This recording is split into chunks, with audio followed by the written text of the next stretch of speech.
I'm really looking forward to tonight's topic. NDEs may be my favorite topic of all time.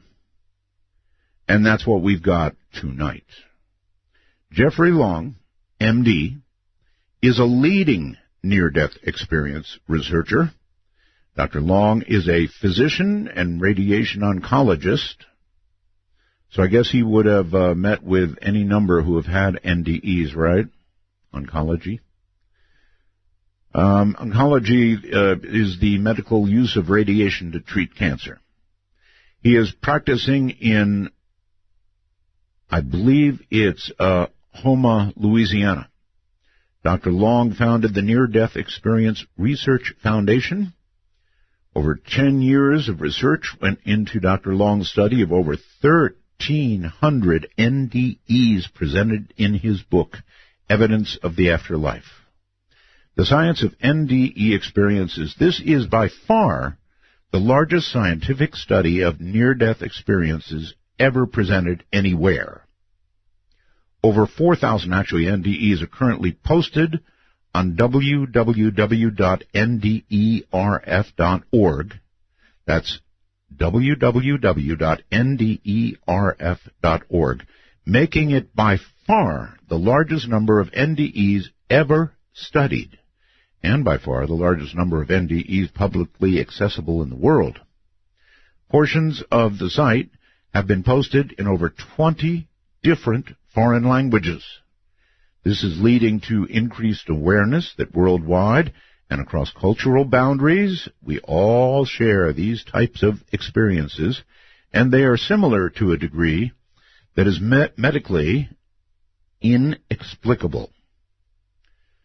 I have done some serious thought about why all of this is so important to me, why I'm doing this, why I'm doing a program like this. And, the answer is probably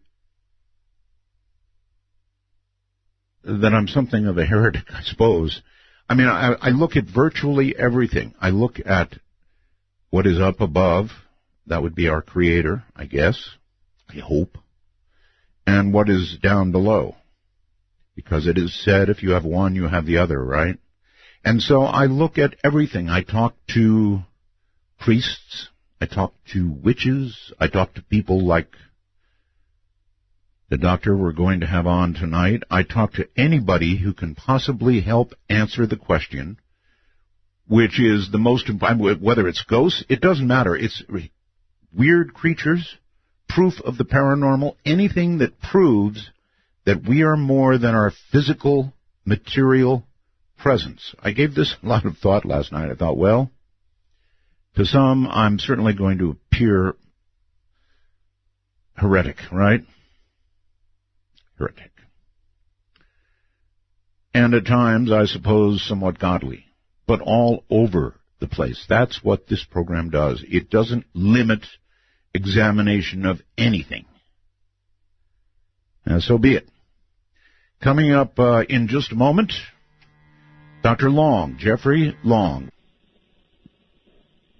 Well, it's an honor and a privilege to be here, Art. Been a long time. We talked a long time ago.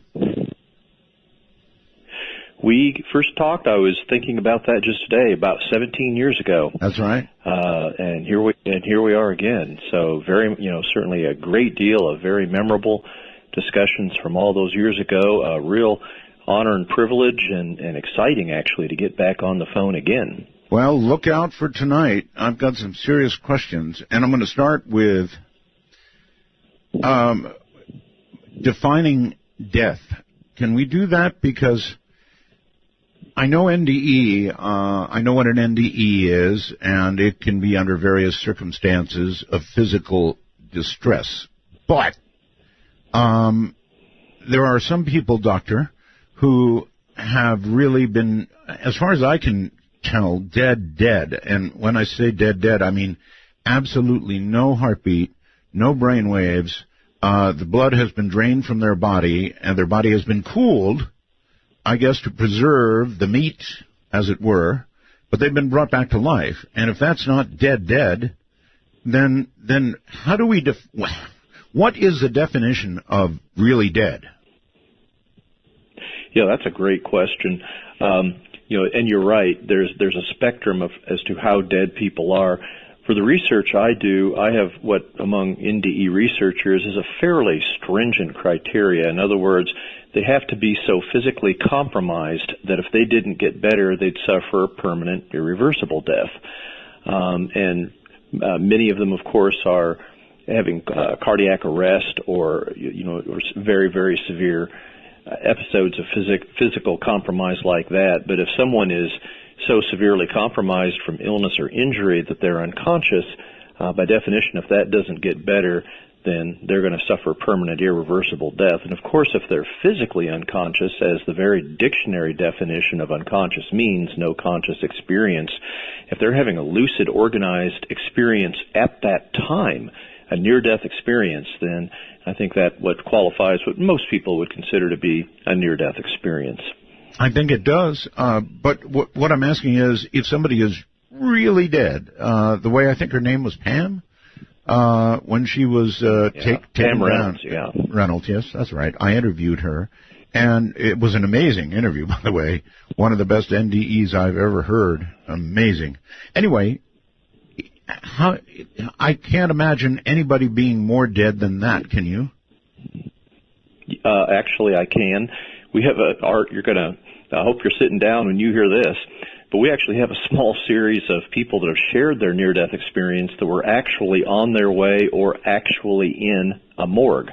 These are people that were not only declared dead, but had the toe tag and were, literally getting prepared for the final burial process. So that's about as dead gets. Wow. And yet, remarkably, even when these folks are in very dramatic experiences, you can imagine how frightening it is to people that by all intents and purposes and by physician determination that they were dead, all of a sudden they start stirring, make some sounds, and scares the heck out of people that are in the morgue or attending to them at that time. There's no question. Yeah, I can imagine, Doctor. Yeah. That's correct. It would scare the hell out of them. However, still, brain waves at that point are not being measured. Heartbeat is not, well, presumably it was measured before the toe tag went on and they went into the cooler. But brain waves perhaps not being measured in that case, or maybe they were. I don't know. But when you have zero brain waves, I mean, that's really dead, it seems like to me. Oh, and that's certainly the modern definition of death. You're absolutely right, Art, is absence of brain function. And that's why I'm especially interested in near-death experiences that occur under apparent adequate general anesthesia. Now, under that blanket of sleep, there's been some careful EEG, if you will, electroencephalogram measurements of people that are under general anesthesia, and there's a dissociation of brain electrical activity. I mean, it's a mishmash of residual electrical activity, and there's just no chance that you could have medically explicable conscious experiences at that time. And yet, as part of my research, we now have scores of people that had, while under general anesthesia, very typical and often very detailed near-death experiences. All right. I know that you've seen the movie Flatline. You could not have not seen it. And I sure have. And there was recently a TV series called Proof. I don't know if you watched that or not, but they did an NDE experiment in that show as well. And I must say, I've said this on the air recently, and I've given it more and more thought. If I had, especially at my age, if I had a medical team, doctor, and all the right stuff on hand, I think I would be willing to do a flatline experiment just to see. That's how much I want to know. Wow, I mean, your curiosity is enormous there. I mean, to the point you'd be willing to get yourself into a life-threatening event. And that, I mean, that speaks volumes. That speaks both your interest and the interest of so many other people. And, of course, speaking from it medically as a physician, it would be, of course, unethical to do that. And I think it would be difficult and probably impossible to find any physicians that would be willing to do that. I mean, heck, you'd lose your license if you did that. So, well, if it didn't work out and it was found out, yes. But if there's any a doctor listening out there willing to do it, you know how to get a hold of me. If that comes about, Art, I'd be delighted to hear about it. I'm sure you would. That would be fascinating. But still would encourage, if there's anybody out there that considers personally flatlining themselves, i.e. as in a suicide attempt, no. strongly encourage everybody to, do something completely different, just pure science there. Right. So let me ask you before we proceed, are you aware on the down low, without giving me names or places or anything else, of anybody else who has flatlined intentionally? And had it studied? That's a great question, because I hear from people all over the world. To the best of my knowledge, that's not been reported. Not in my. No, I didn't say reported. I asked if you had sort of heard of anything on the down low. On the down low? Yes. I have not, and I'm thinking, searching my memory banks here. I've never had anybody contact me, even on the FYI or on the secret about doing such an experiment. Well, I cannot think of any question bigger in life than the one we're about to talk about. I simply can't. It is the biggest question. And I'd actually be willing to do that. All right, so fine. Let's start out with what is an NDE? Sure. A near-death experience is an experience that's lucid and organized that occurs during a time of physical compromise so severe that physically the person is unconscious. Very often that's associated with cardiac or respiratory arrest. In other words, a heart or breathing stops around that time. But at an absolute minimum, for my research anyway, they need to be unconscious. They need to be unarousable, unresponsive, and at a time when there should be no conscious experience possible, when the brain is that far shut down. Here, for a certain percentage, around 9 to 18% of people that are that physically compromised, they have that very lucid, organized, and detailed and consistently observed experience, the near-death experience. Okay. I guess if I were a colleague of yours, or a doctor myself, I might say something like, "Oh, come on, Dr. Long, I think you and I both know that the brain begins to do all kinds of things during the process of death, and that these things that are seen, even though they're similar, inexplicably similar, among almost all people, are explainable by the brain doing what it does as it begins to die. It protects you, it gives you nice thoughts, it whatever." Right? Yeah, and absolutely, and that's something that I've also considered for hours and hours. Wouldn't we, and both me and other near-death experience researchers, really have all come to the conclusion that when you study the brain that approaches unconsciousness, the closer and closer you get to unconsciousness, the more absent, diminished, hallucinatory, unreal thoughts become.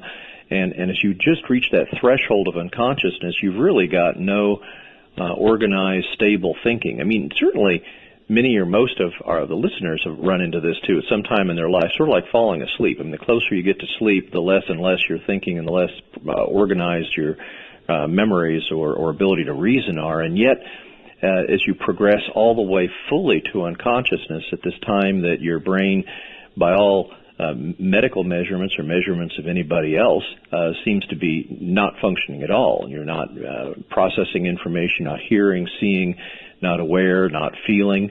Right at that moment, here are people that is having not only a conscious experience, but in my survey, 75% of the people have more consciousness and alertness than their normal, earthly, everyday life. And that, Art's medically inexplicable. That shouldn't be happening when by all medical appearances the person's unconscious. Okay. Doctor, I have noticed, in later years, that as I'm falling asleep, in the process of falling asleep, I begin to have these disorganized, interesting thoughts. In other words, no matter what I was thinking about as I was trying to fall asleep, when it actually began, I did begin having a series of, and a couple times I've, awakened at that point, and I said, wow, that's interesting. Why was I thinking about that? So... Yeah, and that's a good point. And that's certainly an experience we've all shared. But by the time you enter a full dream, dreams are, as is generally known by people that dream in general, they jump around. Experiences aren't in continuity like they are in near-death experiences. There's often hallucinatory, blatantly unreal content of these dreams, or when you're approaching the dream state, and we just don't observe that in near-death experiences. And in fact, Art, all those years ago when we were talking on the radio, and I did at the very earliest survey I did of near-death experiencers, I asked the key question, was your experience dreamlike in any way? And that was a question deliberately worded for people to answer in the affirmative, yes, if they had any aspect of their near-death experience that was related in any way to dreams that they were so familiar with. Right. And I got such a resounding no response to that. I mean, people not only were basically telling me no, it wasn't dreamlike, but Dr. Long, hell no. I mean, not even close, no way. And in fact, the response was so emphatically no to that question, I dropped it in later surveys. It almost seemed to be, like near-death experiencers were almost insulted to think that this highly lucid, organized near-death experience was related in any way to dreams that you, I, your listeners, and everybody else generally has a lot of familiarity with. But near-death experiences are very, very different types of conscious experiences than dreams or approaching dreams or waking up from dreams, Art. Yes, sir. All right. I've got to ask this. As an oncologist, you would deal with a number of people in very dire medical circumstances, obviously with cancer, and a certain number of those would pass away. And so it's an obvious question to ask you, if you began all of this from some experience you had in your personal practice. Yeah, that's a great question. My interest in near-death experiences actually began about over 20 years ago when I was in my residency training in radiation oncology. And I was going through one of the most prestigious medical journals in the world, the Journal of the American Medical Association, right, looking for a cancer-related article, and completely by accident, I came across an article that had the term near-death experience in it. Now, I was very studious and didn't, listen to the radio as much as I should have or watch television, so I'd never heard the term before. So, mystified, I stopped and read the article and was immediately fascinated. Here was this description of scores of these types of experience all around the world, remarkably similar, and clearly, even with my very first reading about this, I knew everything that I had learned as a doctor up until that time, my entire life, absolutely could not explain these experiences, and that was certainly consistent with the author of this article was writing. So I was so fascinated, I resolved right at that time that I wanted to learn more about near-death experiences, and not necessarily from reading other books or other research, but from getting the original source of the information, that being people that have actually had these near-death experiences, to me the most reliable source of information, and see for myself. I guess for several years after that, I had a burning question in my heart. Near-death experiences, are they real? Knowing that if I found through evidence that they were real, that would change my entire view of the universe.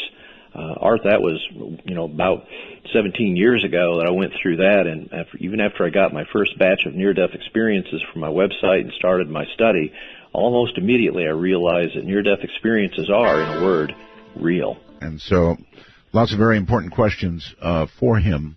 And one of them is, people seem to report virtually the same thing. Well, you're going to be able to tell me that, but I mean, they see relatives, they certainly see a white light. But the big question, really a big one, is when people nearly die and have some sort of experience or no experience, the question is how many do have it? How many have an NDE? It's actually a relatively, I think, small number, isn't it? Yeah, you're right, Art. At the time of a life-threatening event, including a cardiac arrest, only about 9 to 18% of people will have a near-death experience. And it's like all or nothing. You either have a full-blown near-death experience often with all the great detail and imagery that can occur, or you have absolutely nothing. I mean, you're literally a blank slate until consciousness returns. I've got this long story from an atheist, and the bottom line to it, without reading it to you, is he experienced absolutely nothing. And he was quite pleased about that, actually. And I wonder if that indicates to you that he's just a victim of statistics, or he got what he believed he would get. Well, actually, having no conscious memory at the time of a life-threatening event is what happens to between, as we said, 91 to 82% of people that nearly die, that have that close brush with death. So that's not at all unusual to me. We don't absolutely know why some people have a near-death experience and why some don't. Religious belief, or even lack of religious belief, doesn't seem to affect the probability of whether an NDE will occur or not, or what the content of a near-death experience will be if it does. We have a series of near-death experiences from atheists, people that, unlike the gentleman you quoted, actually was an atheist, had a life-threatening event, and had a full-blown near-death experience. Almost none of them remained atheists after their near-death experience, of course. Wow. Okay. Is there any sense to be made, as you look across the country and look across the world, of demographics, in other words, age, where people are located, the culture they're in, their religious background, time in history, anything like that? Yeah, and that's a great question. I reviewed 30 years of scholarly research in a book chapter fairly recently, and part of that was to discover if there was anything that would predict what group of people, what demographic group would have a near-death experience at that time of a close brush with death, and absolutely nothing kicked out. Of all the studies that have been reported, including mine too, we just can't seem to predict from anything. Gender, age, NDEs occur in the young, children, the old, the elderly, people of all religious beliefs or no religious belief, atheists, and in fact, a remarkable part of my research is it doesn't seem to make any difference where in the world you are at the time you have a near-death experience. It doesn't make any difference whether you're a Muslim in Egypt or a Hindu in India or a Christian in the United States. All around the globe, near-death experiences are strikingly similar. All right, then let us get down to describing what most commonly occurs during an NDE. They are pretty common. This is one area where you run into a lot of common stories, right? Oh, absolutely. Now, the interesting thing is, now that I've studied over 4,000 near-death experiences, I've seen what other researchers have found, and that is, while no two near-death experiences are the same, if you study a group of them, you see very similar elements, or if you will, characteristics of the near-death experience that occur typically in the same order. For example, there's that life-threatening event, an episode of unconsciousness, or even the heart stops. First element is typically what's called out-of-body experience. Consciousness rises typically above the body, and from that vantage point they can see ongoing earthly events and often describe vividly the frantic efforts of others to resuscitate them and bring them back to life. Following that, they may go into or through a tunnel, and that's variably described, but interestingly, essentially never claustrophobic. It's no matter how large or small the tunnel is. Now, often at the end of the tunnel, there's a mystical, unearthly light. It's nothing like the light we're familiar with in our earthly, everyday lives. In fact, one near-death experiencer vividly pointed out that it was like 1,000,000 times 1,000,000 suns in its intensity, and yet it's never uncomfortable. It never hurts the whatever visual apparatus they have during the experience. Now, at the end of the tunnel, there may be deceased loved ones, people that they knew in their earthly life that died, and even if the relationship was strained, these are joyous reunions. And yes, Art, they encounter deceased beloved pets as well. We have scores of beautiful, dramatic stories of that. They may describe unearthly, beautiful landscapes, building landscapes, often colors in these landscapes that are so beautiful that they have no earthly correlate. They literally don't have the language from their whole life prior experience to describe the beauty of the colors and what they're seeing. very often they have what's called a life review. They may see a part or even all of their prior life. And very often, near the end of the experience, there may be what's called a boundary, a creek across the path they're on, a fence, a chasm, often are some of the more common ones.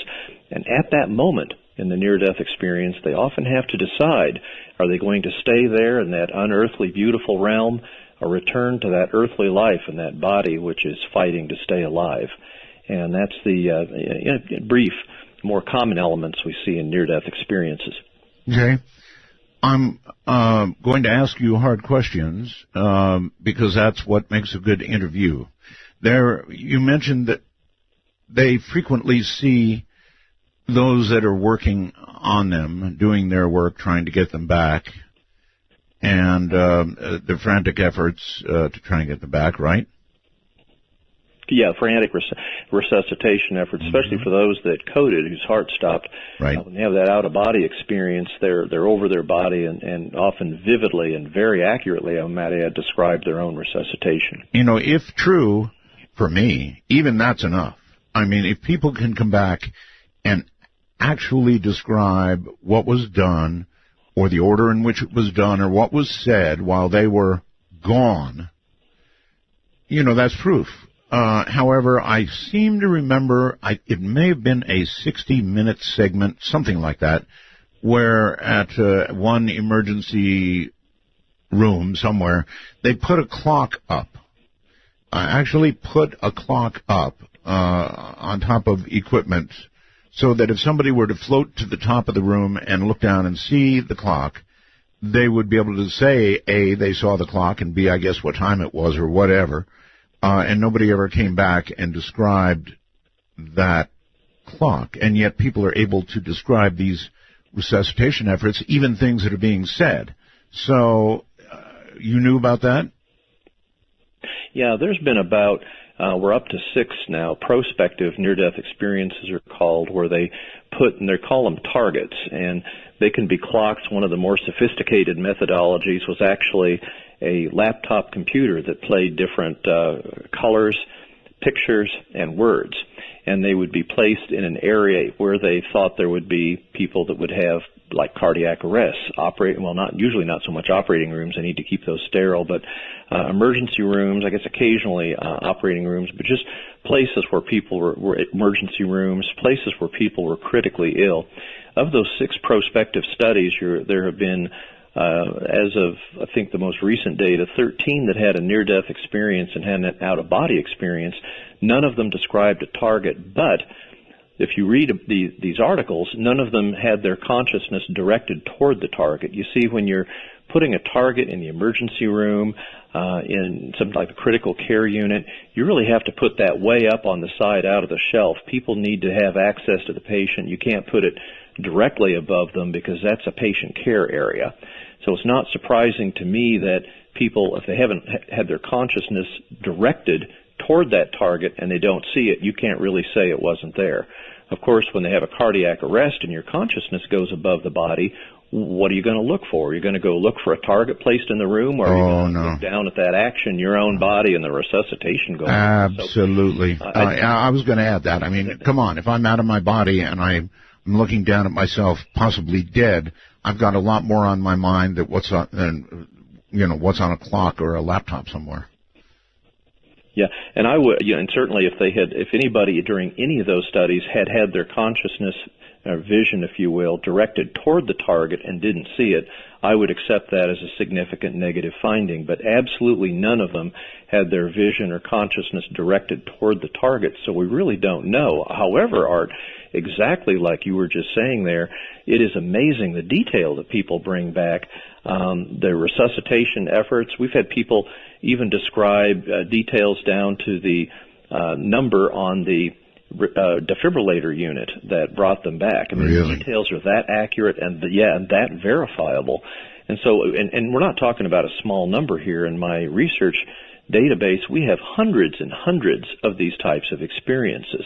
And part of my research is to go through all these experiences and see, were they wrong? How often were they wrong? Did they miss? Was they describing something that was hallucinatory, that didn't happen? Mm-hmm. And that's only a few percent a very, very small percentage that described something that did not actually seem to really happen. So for virtually everybody that has a near-death experience, what they're seeing and what they're hearing in the out-of-body state, when they come back and describe it and often go back and verify it later, it's accurate down to the finest details. And I might add, not only is it observations over their physical body, but we have dozens and dozens of near-death experiences where they're describing events geographically far from their earthly body. For example, they code in the operating room. Yeah, their heart stops in the operating room, and their consciousness may drift outside of the operating room and actually go. We've had people describe what's being said and done in the nursing station at that very moment, in the hospital cafeteria where their friends and family are anxiously awaiting results of the surgery.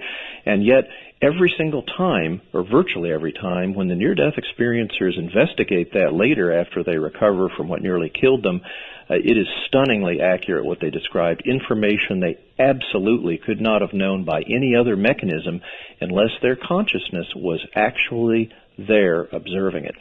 Well, let me ask this, Doctor. You have a lot of colleagues, obviously, probably many of them, in emergency rooms, surgeons, that kind of thing, people who have had people in this kind of circumstance. I'm sure many times, either to them or to the nurses attending them, these people come back and they're very talkative about what they experienced. Now, is it medical training that causes them to somehow dismiss what they're hearing, or are you aware that some of your colleagues have slowly become very interested in what they're hearing? That's a great question. When I started my research 17 years ago, it was typical that if the person who had a near-death experience returned to consciousness, returned to life, and started sharing it with the medical staff, most of the time they would seem to be rejected, ignored, belittled even, and it was just frightening. Now, the good news, Art, is that this is a whole different era.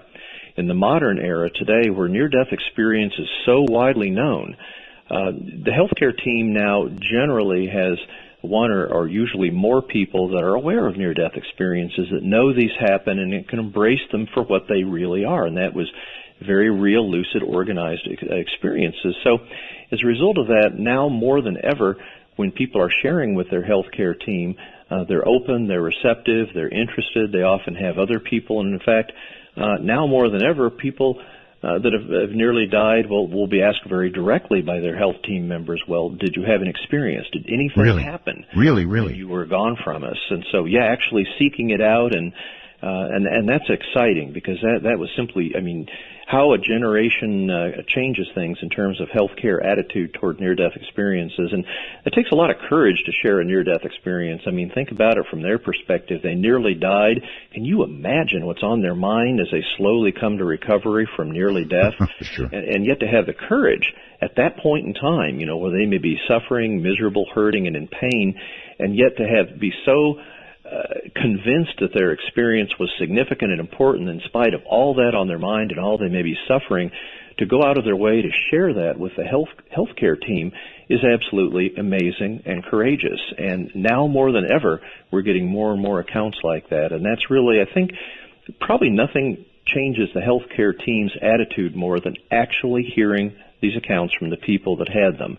They know darn good and well that they were unconscious or clinically dead, and yet here are these people describing what the healthcare team was doing, saying, thinking, even if they were down the hall and far out of their room.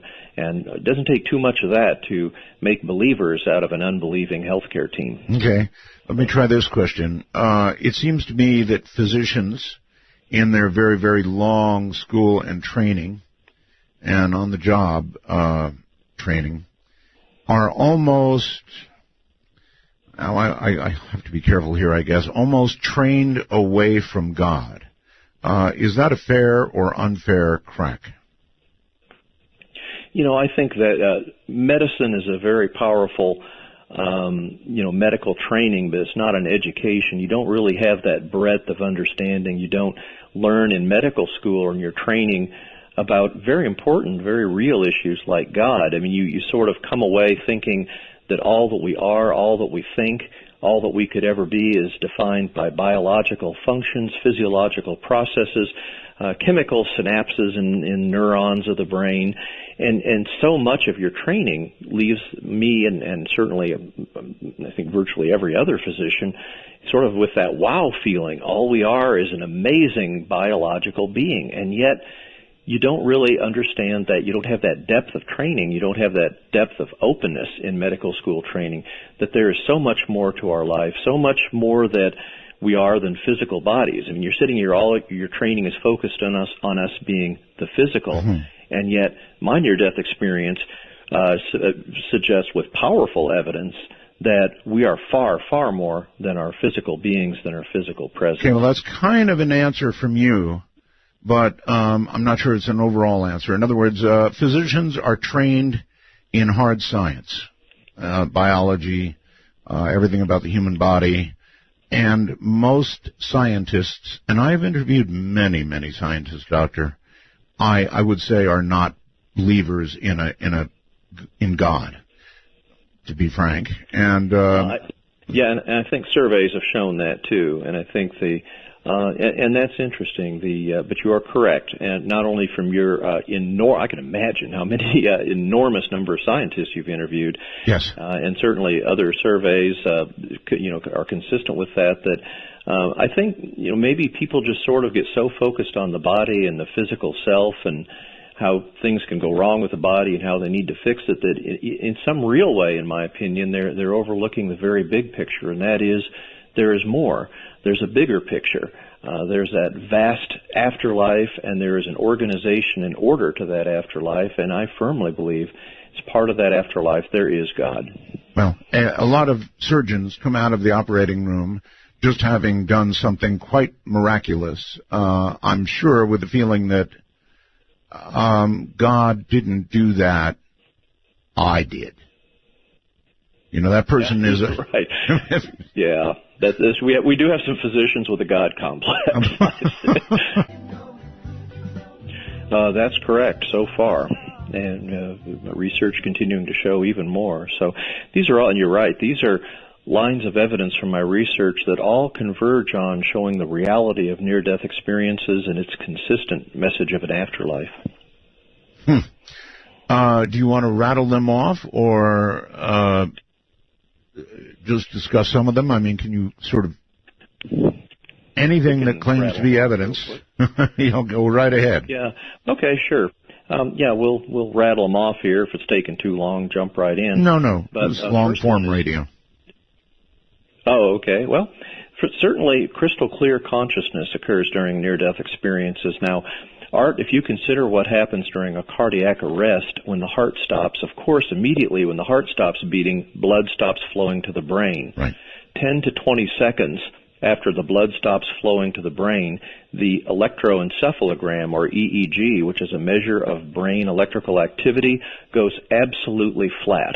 It should be absolutely impossible to have a conscious experience, and yet this is a time that people very often report out-of-body experiences, observing their own resuscitation at a time when we know during cardiac arrest, and lack of blood flow to the brain, consciousness should be measurably impossible to happen. Right. And we've talked a little bit about these out-of-body experiences where people observe their ongoing earthly events, and almost invariably 97, 98% of the time, what they observe is incredibly accurate, down to fine details, even if what they're observing is vastly far from their physical body and way beyond any possible physical sensory awareness. And that's absolutely beyond any possible medical explanation. All right, let me only stop you there long enough to ask you if I do a lot of shows about OBEs, and I wonder, Sure. I wonder if OBEs are pretty much the same when you have them in good health as when you have them near the end.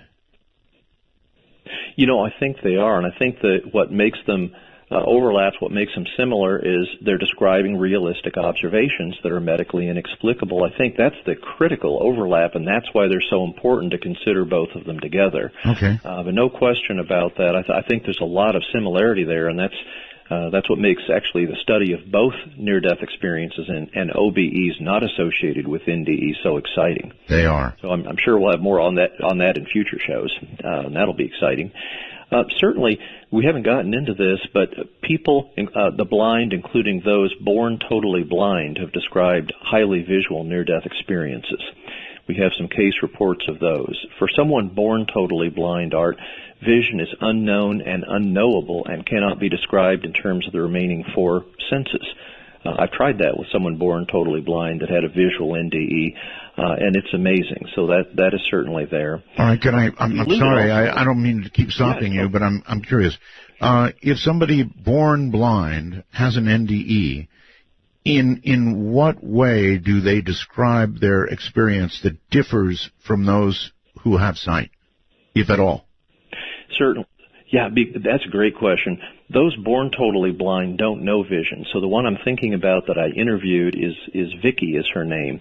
In her age 22, she had a severe auto accident, and she was being driven home from a singing engagement. She was a professional singer, right, and had a bad auto accident by an intoxicated driver. But for the first time in her life that she saw herself, her consciousness was above her body in the emergency room, and she saw a body on the gurney down below, and it literally didn't register. She didn't understand who it was. And here's where it gets interesting. She didn't even know what she was seeing. Vision was so new to her until she correlated her sense of touch of her long hair and, interestingly, the pattern on a ring that her father had given her. Only when she correlated what she was seeing with vision for the first time in her life with those prior sensory awarenesses, then she realized that was her.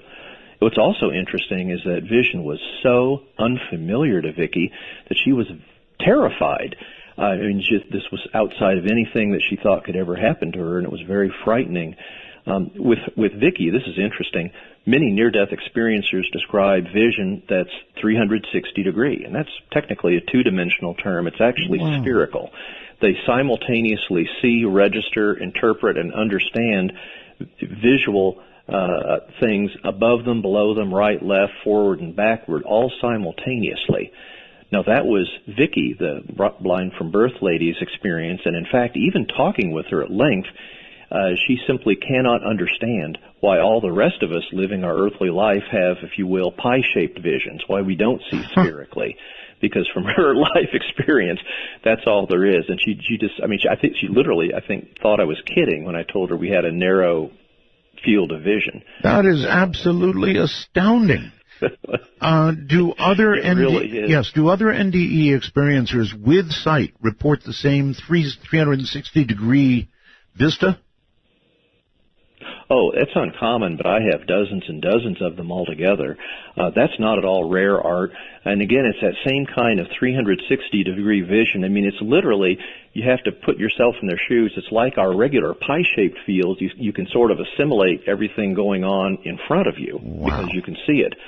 But imagine these people with spherical vision. They're just as you're understanding and aware of what's in front of you, they're understanding and aware of what's behind them, left, right, up, down, all crystal clear, perfect vision, and all understanding it just as we would vision that lies in front of us. And that's, of course, typically not during the out-of-body experience. This is much more commonly, in fact, almost uniformly observed when they're in these unearthly realms. But this is just one of the myriad of examples from near-death experiences. Sensory awareness is typically vastly different from what we know during our earthly life. And you can imagine, I mean, how often have you had a dream where you had spherical vision? Well, if you're like me, never. So this is just one more example of how people are having content during their near-death experiences that is absolutely, literally unimaginable to the near-death experiencer until they absolutely had the experience and experienced it firsthand. So the story of Vicky's story is absolutely astounding, and I wonder how you felt as you listened to that. I was just blown away. I mean, even after listening to enormous number of near-death experiences, each new near-death experience I hear is, always fascinating to me, interesting, and sort of like one more gemstone out of a collection of gemstones that we have in my research database. And so, but especially with Vicki, I mean, just to literally with her glasses on, and you could just tell, I mean, she had no vision. I mean, I'm a doctor, and I know blind, and she's, of course, totally blind. And here she is describing things like so many other near-death experiencers, seeing deceased beings, light, things that she were outside of her experience. I mean, it's always fascinating to talk to people in person, especially Vicki, and just hear that ongoing sense of awe and fascination and wonder in their voice as they recount their experience again. I mean, every instinct I have as a researcher is, wow, that's real off the scale when people share like that. I agree with you, off the scale. Please continue. Anyway, there are 9 of them, I guess. Sure. Yep. We got another one, as we talked about this briefly before, is near-death experiences under general anesthesia. During general anesthesia, you're not just unconscious, you're comatose. I mean, you can literally perform huge bodily surgery without you feeling it and never having any sensory awareness at all. And yet, due to either complications of the surgery or the anesthesia or the pre-existing illness or injury that led to the surgery, I'll bet I have probably around 100 near-death experiences at this point that occurred under general anesthesia. And remarkably, they have the same elements, the same type of experience. And a key survey question that I ask in my survey is about their level of consciousness and alertness during the experience. Right. Now, surely, Art, if that anesthesia modified their consciousness at all, you would expect them to have less consciousness and alertness than people that had near-death experiences that was caused by other things. Right. And remarkably, in response to that survey question, the people that had near-death experiences under general anesthesia had exactly the same amount of consciousness and alertness during their experience as all other near-death experiencers. Even those powerful medications that do the safe and effective modern-day general anesthesia cannot modify that alertness, typically higher level of consciousness and alertness that near-death experiencers have. I mean, you could just stop right there and say, hey, skeptics, that pretty much eliminates any possibility that near-death experiences are due to brain function right there. All right, let me again stop you. I'm so sorry about this, but I can't help myself. There are scientists who claim that with electrical stimulation of the right part of the brain, they can reproduce an NDE. You're aware of that claim, right? Yeah, the main one that's known for that is a guy named Blanke from Europe. Mm-hmm. Blanke. I might address that, and certainly frankly, Art, that's a little bit of an urban myth. I mean, these experiments were started with Wilder Penfield, a neurosurgeon of some decades ago. One thing that amazingly was reported relatively recently in a prominent journal was there was you actually stimulate the part of the brain while the people are awake. Now that sounds like it would hurt. It doesn't. No. Because the brain has no pain senses. And right. In fact, because the brain has no sensory pain fibers, you can do these types of things, and they actually can map the source in the brain where they're having seizures, so they can try to treat seizures in certain patients. So that's why a common medical indication for stimulating the brain electrically. But this isn't that rare of a procedure, and out of the vast number of people that have had this procedure, there was only one relatively recent case report where the person sort of had a sense that one of their legs rose up. I mean, it wasn't an out-of-body experience, or consciousness didn't separate from the body. But geez, Art, you've talked to so many people that have had near-death experiences. How many people describe, yep, my torso and arm stayed in place in my head, but by golly, my leg raised up? Nobody. I mean, yeah, no, me neither. I don't mean to be coming at you as a skeptic, Doctor. I'm just trying to challenge you. Oh, yeah. Because I'm on your side all the way, but I'm trying to throw you all the meat I can in terms of challenge. And actually, I greatly appreciate that, because lots of your listeners are going to be asking the same questions, because these studies have been widely, and I probably should have brought that up on my own, because it's such a common concern that people have. But this is nothing. I mean, like a legs raising up. I mean, even in out-of-body experiences, that's extraordinarily rare to non-existent. So what they were observing was undoubtedly some type of illusory thing. wasn't even a real out-of-body experience. And even Wilder Penfield, with his extensive research, who did much more electrical stimulation of the brain decades ago, and I've looked over this, and other researchers have, really never reproduced any element of a near-death experience. So an electrical stimulation of the brain reproducing an NDE is an urban myth, hands down, not even close. All right. But here's another one. We also talked briefly in passing about a life review. This is one of the more fascinating things to me during a near-death experience. In a life review, they may see a part or even all of their prior life. I mean, can you imagine? They're unconscious for minutes, maybe even tops an hour or two, and yet here they are reviewing years and typically decades of all of the events of their prior life. And in fact, some of these life reviews are so detailed that they're not only seeing how they interacted with prior people throughout all their prior life, but they actually literally become aware of, understand, and feel what the person that they interacted with felt like at the time they were interacting with them, for good or for ill, whether this was making them feel uncomfortable or angry or joyous. All that they ever did when they interacted with everybody, they can become aware of during these life reviews. Absolutely astounding, and an excellent example of the enormously accelerated consciousness that occurs during near-death experiences. I think that a life review, Doctor, is absolutely terrifying. Oh, well, hey, I got some great news for you, and lots of other people feel that way. Here's the great news. I sort of felt that way, too. I remember years and years ago I started reading about these, and I'm sure I'm not alone in saying, uh-oh, I've done some things I'm not proud of in my life. That's right. Here's yeah, but that's true for all of us, Art. The good news is that even though you're seeing all of your prior life, and often there's another being present in this unearthly realm where this is going on, the great news is there's essentially never a sense of judgment. In other words, you're seeing your life, your prior life, as if to learn, understand, and maybe live the rest of your life better when you return to your earthly life. But there's essentially never any external sense of judgment by other people around you.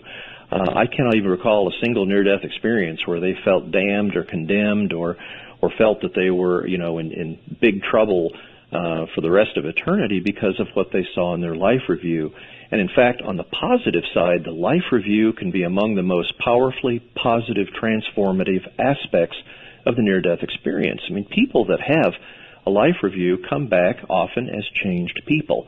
They're aware in a way that none of the rest of us could be how their actions affect other people for good or for ill. And you can imagine, if you've seen that, they're going to go out of their way more than ever for the rest of their life to treat other people lovingly, compassionately, because they've seen what their actions mean to them. Judgment of oneself probably is going to be harsher than, you'd expect from a fair and compassionate God. Judging yourself would be rough. Yeah, you know what?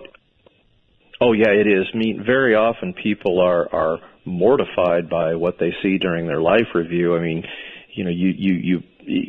I think so many of us, myself included, you live life and you don't even really stop to think about what you're doing or how you're interacting, right, how it affects other people. And when you see that vividly, no escaping it, all of it in its entirety, comprehensively throughout your prior life, and certainly, and especially when you're in this unearthly realm where there's overwhelming sense of peace and love, it's horrifying to see how your life so vividly deviated from that love and that peace and that serenity that's so typical in the afterlife, and it's makes that perhaps all the more difficult to confront what you've done in all the years of your prior life. All right, a lot of people believe in reincarnation. Is there probably nothing in NDEs to suggest either way with respect to reincarnation, because it seems like it would be later in the full experience, so to speak, but I'll ask anyway.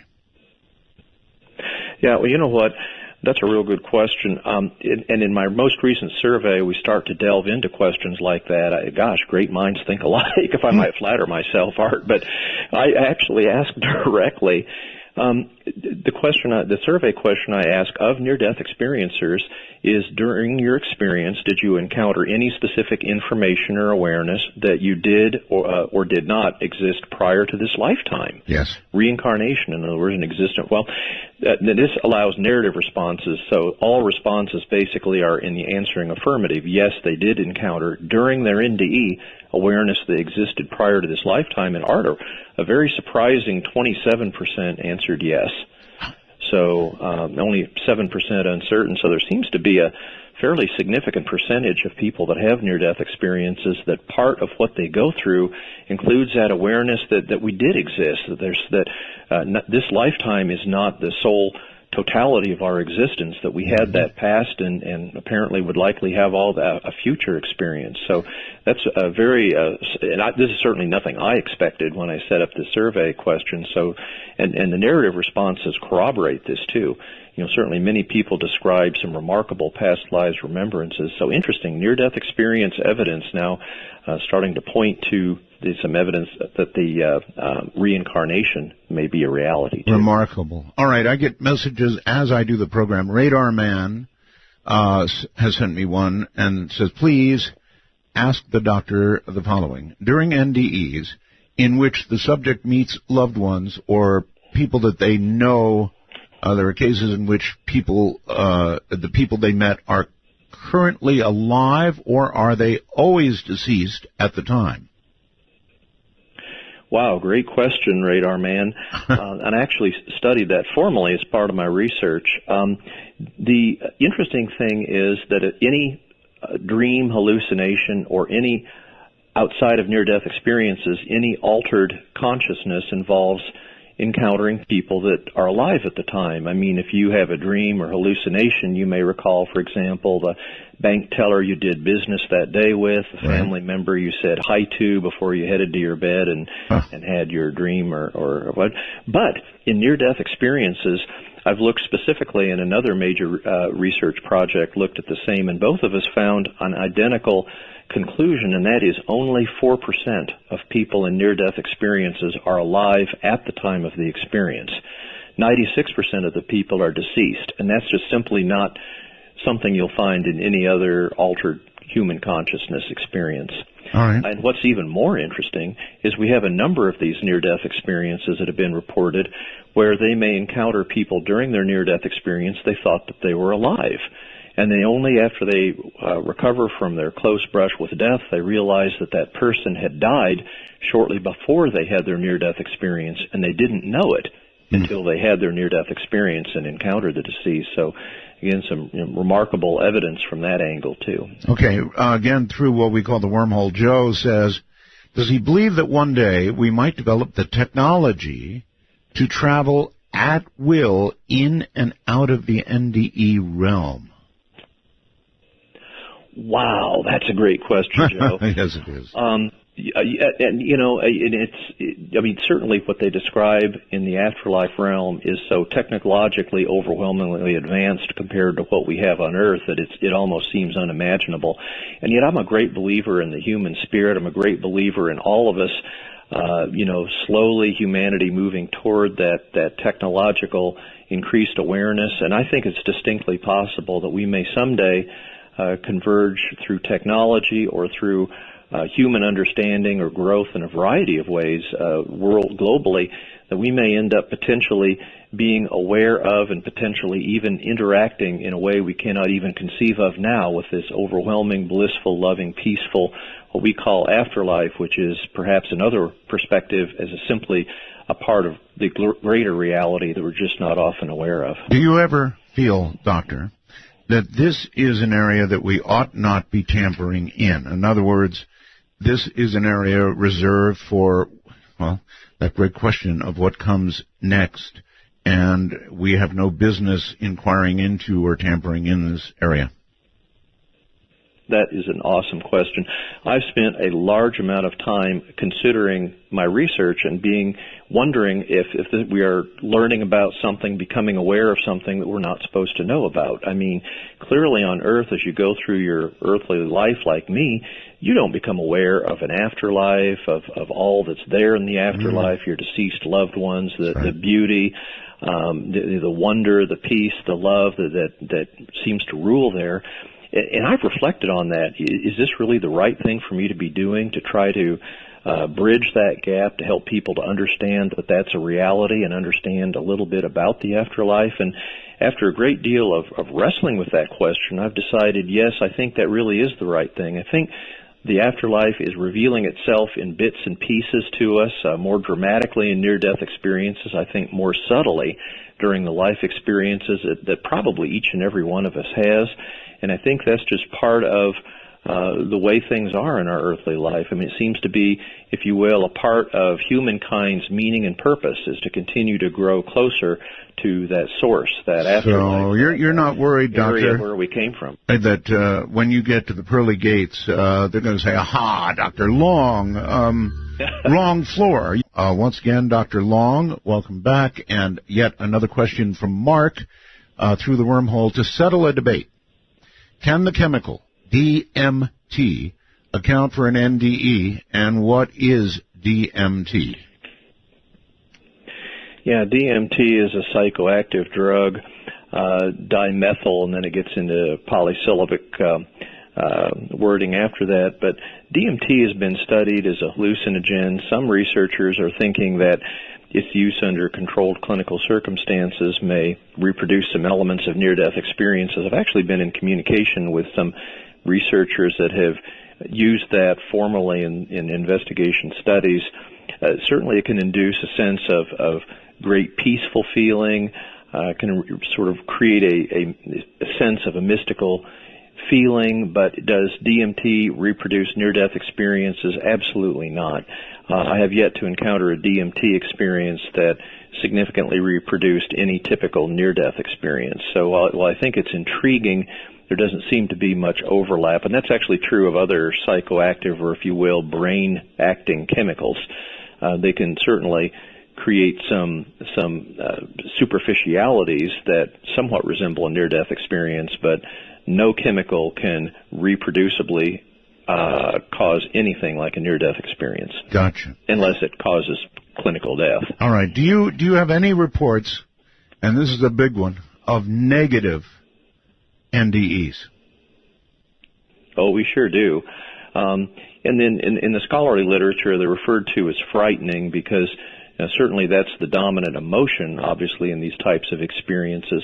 And I've actually investigated that myself. Out of the 4,000 near-death experiences I have, certainly there's a small percentage where there's a portion, much less, usually not all of the near-death experience, but a portion of it where the dominant emotion was fright, and that can be due to a wide variety of things, the unfamiliarity of the experience, etc. Of course. I think what most people are thinking about when they think about a negative or frightening experiences are experiences that are objectively frightening. In other words, they're literally in a hellish realm. Hellish experiences are, of course, objectively frightening.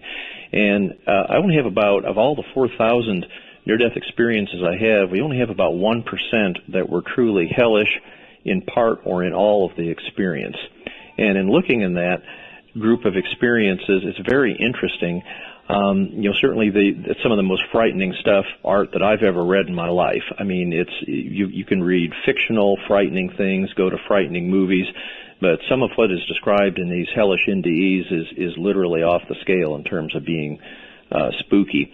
Now, the important thing, I think, to take home with this is that even if people have such a horrific experience, that doesn't necessarily lead to them coming back believing they're condemned or they've been especially bad people.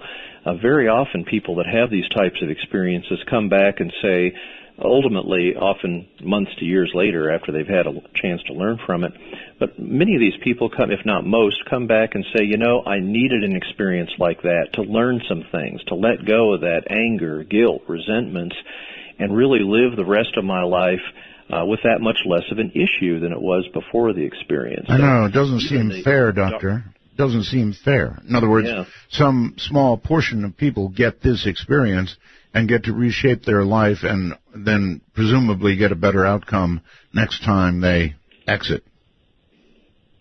Well, don't forget these types of dramatic life changes are, and that's a good point, but these kind of dramatic life changes and sort of a renewed desire to continue living your life in love and compassion and peacefully is very commonly observed in people that have the typical pleasant, blissful experiences. So there's a real overlap in what we call the after effects of near-death experience for those that have had the frightening, hellish experiences and those that have had the blissful experiences. It's like all roads lead to Rome. All of these paths for the unique individuals that they are seem to be important to them for that point in time in their life to help point them the proper way, the proper path.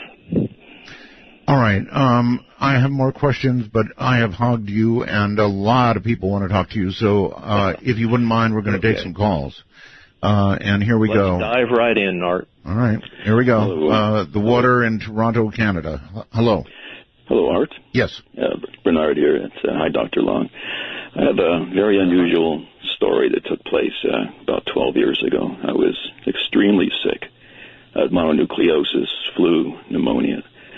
And this was during the SARS crisis in the hospital. So my family doctor was afraid to have me admitted lest I get SARS and die. So she gave me medication, told me to get plenty of bed rest. I'd never felt sicker in my life, before or since. And it was February. It was a darkened room, and I thought I was going to die. And I thought, where would I want to be right now? So I visualized a place I know very, very well, my aunt's living room in Hawaii, just on the Big Island by the sea. And I just let myself start to go towards that image of myself lying on her living room floor beside a lanai where I could, where I did many times before. At one point, I could start smelling the ocean. I could hear birds. I could hear waves. And I could feel the ocean breeze. The place faces due west, so I could feel the breeze. And I felt myself, I can't put it into words, but I felt myself kind of sliding over there. And it became more real, and where I was in bed, sick, was less real. Wow. And at one point I thought, well, this must be what it's like to die. This is, I've heard different stories, different renditions of it, and I thought, well, maybe for me this is what happens, sort of the angel of death or the angel of mercy gives you one last nice thing you can do and lets you sort of have a little fantasy, and then you slip off. And I was pretty convinced that if I'd let go completely, I would have gone somewhere. And it wasn't awful. It was really pleasant. I love Hawaii. It's my favorite place in the world. And I got scared. And I think I let go pretty much about until maybe 10-15% of me was still hanging on. And I thought, okay, maybe this is a trick of the devil. Maybe something's going on here. I'm going to die. My wife's going to be upset. And I started to move around and wake up. Opened my eyes and looked around, took some breaths, flipped the light on in the room, and I just lay there and thought about the experience. 10 minutes later, my aunt, who, by the way, Art, introduced me to your show in the mid-'90s, she's a very open-minded person, she called 10 minutes later. My wife came running up the stairs. It's your Aunt Janet. Bernard, did you just try to materialize yourself on my living room floor? Wow. Gee. And I said I wasn't trying to. I was just thinking that's where I really wanted to be right at that moment. And she said, well, I was washing the dishes. It's an open concept room, and she was on the other side of the house, and she could see lights twinkling on the floor, right where I imagined myself being. And she said it looked something like the twinkly little lights you'd see in a Star Trek transporter, along with little blue flashing lights. And she said, I saw you materializing. and my mouth was open. I thought, what's going to happen? I thought you were really going to do it, and then all of a sudden, boom, you faded out. And I waited for another 5 or 6, 10 minutes, and I decided to call you and see if I was hallucinating, or if you really did it yourself. That's some story, caller. That's some experience, Art, and it's kind of been haunting me. So I don't know what that was. Was that a near-death experience? Was it translocation? Was it an out-of-body experience? I've asked a few people. I haven't told many people the story. But I don't know if it's really easy to, put a name to it. But, Doctor, what do you think? Yeah, that's probably in the realm of, it doesn't sound like an imminent loss of consciousness or something like that. So I put that more into an out-of-body experience. But that's an extremely rare and extremely important experience you're describing there. I mean, that was verifiable both in terms of the time it occurred and the location. I'll say. And that's an extremely important experience. I mean, good gosh, how evidential could you get for the reality of it? Extraordinary. Absolutely extraordinary. Really, it just shows how, wow. So thanks for sharing that, Bernard. That's, something that I hope you share widely, because I think that's more people need to hear about that. That's one of the more, and I've studied literally thousands of out-of-body experiences over the years, and that's one of the more remarkable I've heard. It is. So thank you. All right. Katerina, hello. You're on the air with Dr. Long. Hi, Art. Can you hear me very well? I hear you. Get good and close to the microphone on your computer. All right. Let me turn the volume up as well. Can you hear me better? Yeah. Go ahead. Okay. I moved to Pahrump several years ago from Kentucky, where I had a near-death experience at age 21 from taking birth control pills. I was adopted, and I didn't know that the family had a history of brain aneurysms that they died from. So when I was taking these birth control pills, I developed severe headaches. And to make a long story short, I died and was dead for about 10 minutes. And while I was dead, I saw several things and asked to see several things in that state of being. One thing that I experienced, and I asked to understand this, was when the pin dot of light that came down for me, that was calling me to go towards it, I noticed that there was shadows being cast upon what I can only describe as pods or holding units for many screaming, moaning entities that were, I guess, it wasn't hell, but as I've talked to many ministers and rabbis and priests, they more or less confirmed that it would be what would be called purgatory. Yeah, I was going to say it didn't sound like heaven. Yeah. And I asked to experience, why are they screaming? So I was taken to one of these little pods, as I called it, and placed inside of it. And as soon as I was placed inside, there was no sound, there was no voices, there was nothing. Everything was black, everything was silent. And after a few seconds, I could understand why they were screaming. So I said, Dear Father, if it's meant for me to stay here, there's not anything I can do about it, but I would much rather be out in, in heaven. So the pod at that time was opened up, and I saw the pin dot of light while I could clearly hear the people that were in the other, or their spirits that was in the other pods, screaming and crying for help. And so I was then heading towards the light. And I saw many things. While I was on my way, I reached a golden double gate that had these beings I can only describe as it had the head of a lion, the torso of a man, and the lower part looked more like a lion because it had kind of a lion's tail or a bull's tail. It had the tip of it was was fur or whatever.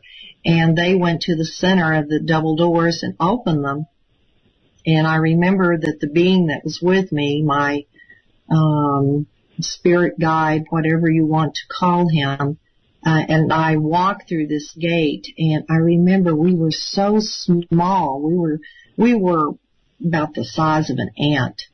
But as soon as we walked through the gates, I remember seeing this beautiful garden and this city on a hill. And I know that sounds like former President Reagan, but there really was a city on the hill where all this light was coming from. And I told my guide, I want to go there. So we crossed over this crystal lake. And as we were crossing over, I looked down and I noticed that I didn't have a body. And I distinctly remember laughing and saying, oh, I must be dead. I don't have a body. And we continued on up to the hill and went through another gate. And I remember the angels singing and hearing people talking. And I still wanted to go to the source of the light. To me, that was God. I was always raised in the church, and that was my reference for who the light was. Sure. And something pulled you back? No. I went all the way to where the light came from, behind this curtain that was gently blowing. And I said, I don't want to stay here. And I was told it was not my time, that I had a purpose here on earth. The next thing I remember is I was taken to a library facility where there was a projector showing me these slides or videos of things to happen in my future. I never had a past life review. I was only shown my future. And everything I was shown, which started out very slowly and it increased to a blur, everything they showed me came to pass. Wow. I have no explanation except what a wonderful blessing it has been to my life since I've come back. I understand completely, and I really thank you for that story. Oh, you're welcome. Incredible. And I have my book on Amazon. It's Yes, Virginia, There Is a Heaven. Oh, you wrote a book, okay. Excellent. All right. Thank you very much. 35th anniversary. Right. Thank you. Thank you. Take care. Another really, really remarkable story, Doctor. Yeah, it really is. Very typical that they're told it's not your time, often by a spiritual being there, and that there is purpose of their earthly life. I hear that over and over in near-death experience accounts, and I think that's a hugely important message to all of us. And by the way, the descriptions there were scenes from the future, and I just pulled up our most recent survey data. It's unusual but not rare. In my most recent survey, I asked directly, did scenes from the future come to you? And 5.7% of people that had a near-death experience said they saw scenes from the world's future, and another 9% said scenes from my personal future. So, again, unusual but not rare, and remarkable to think that they may have evidential. It really is a fascinating show. Okay, so here's a question with a little humor, maybe, or maybe it's not humor at all. From Tracy through the wormhole. Hi, Art. I've always wondered if people die drunk or high, do they stay that way in the hereafter? I've always had a fear of dying drunk. Oh, that's a good one. Well, Tracy, that's interesting. We have a number of a fairly large number of near-death experiences where the life-threatening event was alcohol overdose, intoxication, if you will, or right. illicit drug overdose or intoxication. Especially the most lethal ones are the narcotic-type drugs where an overdose can suppress and even stop respiration or your breathing, if you will, and cause a life-threatening event, a near-death experience. In essentially every near-death experience that I can call that occurred as a result of such circumstances, the person describing what happened in the NDE makes a note that they were no longer drunk, they were no longer impaired. They could think clearly, crystal clearly, even more clearly than they could typically in their earthly everyday life. So it seems that the consciousness that survives bodily death, again, isn't modified by the anesthesias you might be on, the drugs or that you've taken even illicitly. The consciousness seems to be crystal clear, lucid, and unmodified by all those other things that we normally think would affect brain function. That's all right. Good news. Let's go outside the country somewhere. Carl, I believe it is. Carl? Yes, this is Carl from South Africa. Hello there. I have a question for Dr. Long. Yes. Yes. Doctor, in your studies, have you ever come across the concept of soul recycling? Reincarnation. Yeah, I think that, is that like reincarnation? In other words, someone dies, the soul leaves their physical body, and then that same personality, that same soul, if you will, that represents or that was that person enters another physical body later on in like reincarnation. Is that what you're asking? That's what I'm asking, but it's with a little twist at the end where there's a third party that's in control of the whole process, where they are in control of the recycling, where they actually wipe the memory of the soul, and then after wiping the memory, put them back into whichever body they choose to. Oh, that's interesting because we do have some near-death experiencers that share their existence in an afterlife prior to being born, prior to living in our earthly life. And all of these descriptions describe that it's a voluntary process. In other words, if you will, premortal existence before birth.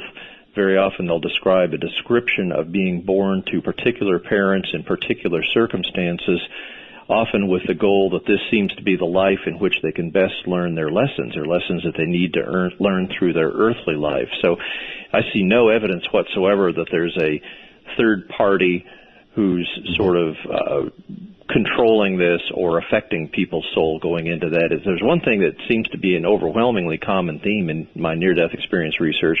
It's a sense in the afterlife that we have free choice, free will. In other words, we seem to be incredibly free to choose to be what we will be, what we do, and that includes what, if you will, the earthly life we incarnate into.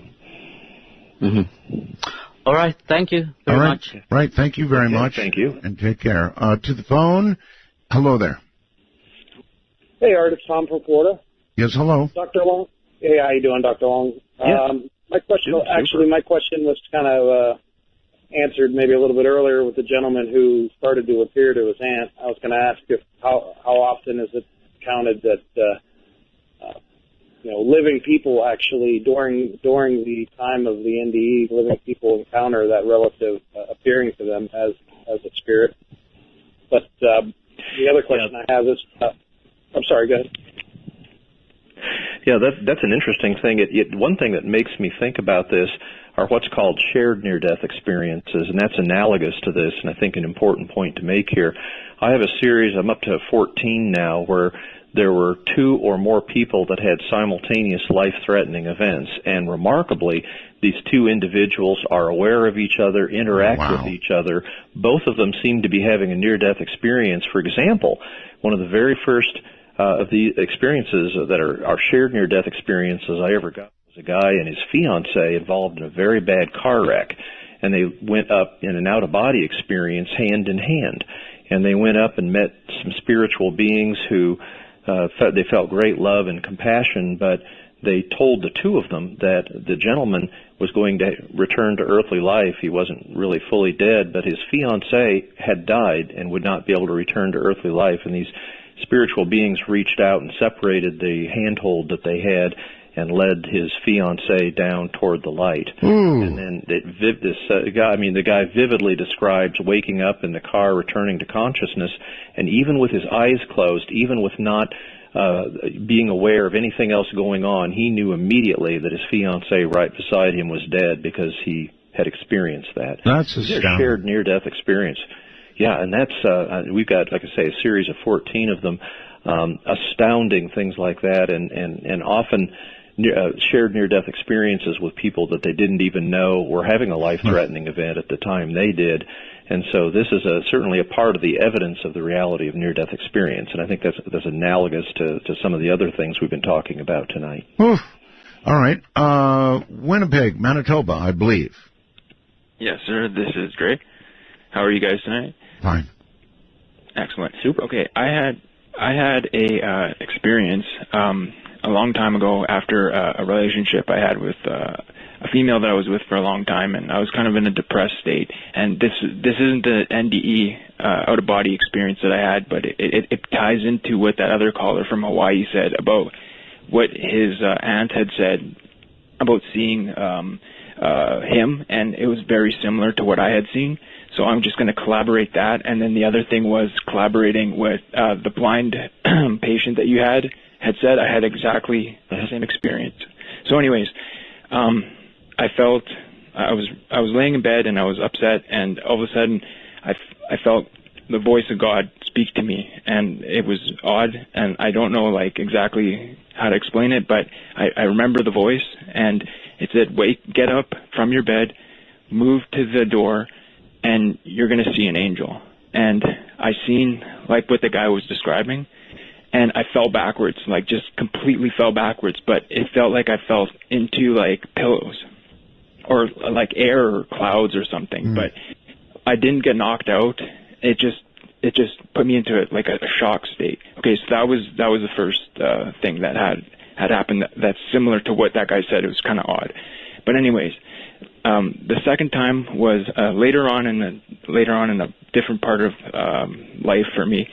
I was in like a stage where I was DJing in the rave scene culture, and me and a friend had experimented like just like at a time with nitrous oxide and ketamine at the same time. And I was on more than like I've had many NDEs in my life, and I'm not going to go into any of them because there's so many, it's overwhelming. But this one was like the one that was like that I had to call in because of that blind caller that you said, or that blind patient that you had called in. The experience was I took more than 100, probably about 150 milligrams of ketamine and a whole lot of nitrous. I'm not even sure how much. And me and my friend, we both did that. And while I did that, I did it to the drop of the bass line on some headphones that I had on. I skyrocketed out of like totally out of like existence in a sense, like, well, conscious existence, like we experience every day on Earth. And then basically what happened is I seen the valley and the shadow of death, and it was a totally tranquil place. And then all of a sudden, that was a split second. There was no white light. I entered this realm like exactly like the experience that the woman had, that wasn't like a pie shape, tunnel vision like we all go through every day in our normal everyday life. And it was like you had a million eyes all around your head, and you could see like in every single direction. And I was trying to turn and look around, and I could see it was like a screensaver. Well, if you had 360-degree vision, you shouldn't have to turn to see anything. No, but then at the very moment where I realized where I was, I heard the same voice of what I choose to believe now that is the voice of God say to me that he said, because you've mixed this music with these molecules in exactly the same sequence, you are a professional DJ. What he should have said is, don't do drugs. Oh my goodness. All right, let's go to Skype. Celestial, you're on the air. Hi, Art Roswell. This is Celestial from Montana. Sorry, I was a little shaken for a second about the NDE shared, and I'll get to it regarding my brother in a moment. I'll talk about mine in a second. So when I was 14, I'm 41 now, I had a tumor in the palm of my left hand. They didn't know if it was cancerous or not, and they had let it go on for a couple years. But it started to attach itself to the nerve endings in my hand. So they wanted to do surgery on it to remove it because it was giving me pain. So I went under surgery. And I remember going to the doctors, going under surgery, everything else. The last thing I remember before I went under anesthesia was they told me to count backwards from 100, and I hit 99. And the next thing I remember was I was in white. Everything was white, and it was bright. And I saw my grandfather, which was completely bizarre to me because he had died 2 years before that. And I was freaked out because I didn't know. I actually was sitting there thinking, am I alive? Am I dead? What is going on? Why am I seeing my grandpa? And he looked very concerned. Like he came running up to me in this bright white light. And the next thing is right behind him, what looked like Jesus in the typical form of Jesus came running up. And they both grabbed me around my shoulders and they looked freaked out. And I'm like, oh my gosh, Grandpa, I'm so happy to see you. And they're like, you're not supposed to be here. You're not supposed to be here. You need to go. And I was like, no, don't go. I miss you. I miss our adventures. And they grabbed me and they smiled and they turned me around and they spun me and they shoved me really hard into even a brighter light. And I'm like, why are you making me go? And they shoved me so hard and I stumbled forward, and the brighter white light turned into the clock on the wall across from my bed in my recovery room. Wow. And I was like, what?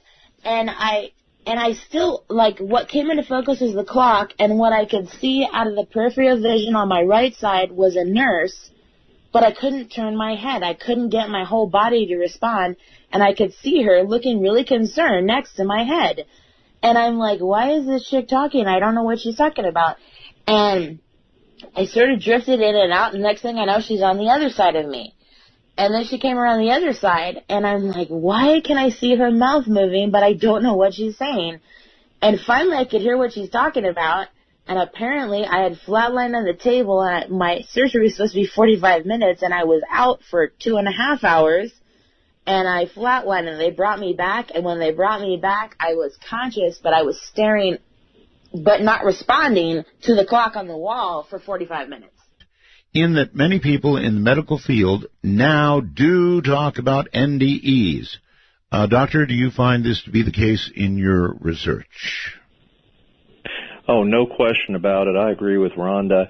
17 years ago, when I started my NDE website, I literally did not include my name on it. I didn't want any of my medical colleagues to find me by an internet search. But, right. I mean, it was that secret. I literally operated in secret for years because of my concern about people having negative judgments about what I was doing. Oh, that was long ago and far away. Now I talk openly with my colleagues. They're fascinated.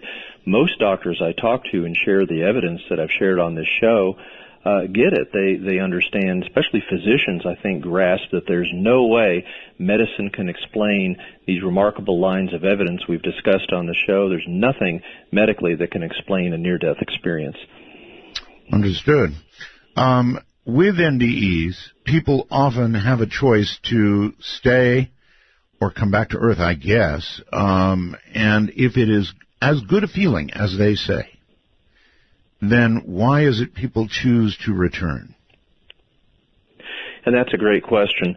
The significant majority of people, and it's often near the end of their near-death experience, often in these unearthly, beautiful, what's often called heavenly realms, people don't want to go back to their earthly life. You don't think about that. This is their earthly life that is so familiar to them that they've lived years, typically decades, and yet here they are in this unearthly realm of beauty, love. They literally feel that the afterlife realm is their real home, that that's where they belong, and they want to stay there. So no matter what family they have, their familial connections, loving connections with people on earth, the great majority of people that have that choice, that are given that choice, at least initially, don't want to go back to their earthly life. They want to stay there in that unearthly, beautiful realm. Ultimately, they do generally choose to return to their earthly life, but there's often some discussion. It may take some persuasion. In fact, sometimes we have small series of near-death experiences where these spiritual beings that are typically with them at this time will show them, okay, basically as if to say, okay, suppose you do stay here, suppose you do not return to your earthly life, here's what happens next, and they'll be shown their own funeral. And it is gripping, the reality that we see when they're shown. And we talked about how they can sometimes be aware of future events. That's right. Well, this is what they would see if they choose not to return to their earthly life. And it just gives me chills, Art, to read some of these accounts. For example, one person vividly described their own funeral, their friends, family, loved ones, enormously grieving and in tears, and yet here were a couple of the 2-year-old relatives that he had, a couple of them laughing and kind of giggling because they didn't understand it was a funeral. They didn't understand that somebody died. How's that for a gripping reality? And that's what people describe over and over. And typically when people see their own funeral and its impact on the people they love, they'll grudgingly choose to return to life and fight to recover from what nearly killed them. Okay. Simon, again on the computer through the wormhole, asks, Art, please ask the doctor about the guy you know. He means Lear, John Lear, who has haunted me for years and years and years.